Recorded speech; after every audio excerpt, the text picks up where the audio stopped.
Usikuwe na ndoto ndogo. Panua maono. Wacha tusomewe 1 Peter chapter 2 and verse 9, and then I give you the story. But you are a chosen race, uh-huh. a royal priesthood, Yes. a holy nation, Yes. a people for his possession, so that you may proclaim the praises of the one who called you out of darkness into his marvelous light. Sema amen. Kwa hivyo Biblia imetuambia kwamba you are a chosen generation. Guza jirani yako mwambie wewe umechaguliwa. Hebu tu imagine hapa hivi kuna bosho zimewekwa kwa kisahani kikubwa hivi na kuna tubosho twingi. Hebu shika bosho yako hivyo sahani yako. Haya, hizo kuna bembe. Tafuta, anza kufanya hivi, anza kutafuta. Unatafuta? Tafuta shika moja sema nimechagua hii. Sasa dunia mzima iko na vichwa nyingi, watu mabilioni. Lakini Mungu angalia anatafuta hivi. Wewe utasema jina yako, anatafuta, anakuja Maimahio, anakuja Harmony School, anapata wewe. Sema Mungu anakuita jina yako. Wewe Simon, kuja, nimekuchagua. Sema jina yako. Sema jina yako, sio yangu.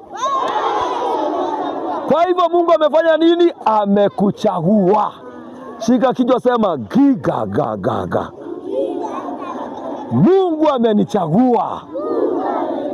Inua mikono yako, sema I am a chosen generation. Fanya hivi, I am peculiar. I am amazing. I know who I am. Sasa tunapokuja kucheza hapa na siso hapa na kukimbia, ukikimbia pale, ukuwe unakumbuka ya kwamba wewe Mungu amekufanya mtoto wake. Sema amen. Wale watu ambao wako na jina, wameitanishwa na jina la Kristo Yesu, wako na one attitude ambayo ni ya kukumbuka. Gonga hapa kwa kichwa yako, sema wewe kichwa yangu, hebu kumbuka wewe ni mwana wa Mungu. In the name of Jesus.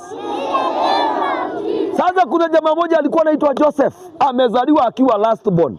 Mabrother zake alikuwa na gift moja. Akilala hivi alikuwa anaota ndoto. Siku moja alienda akiwa amelala hivi, akaenda akaona the sun. Everybody look at the sun. Look at the sun. Can you see it? Siku moja aliangalia the sun. The sun inakuja hivi. Wow.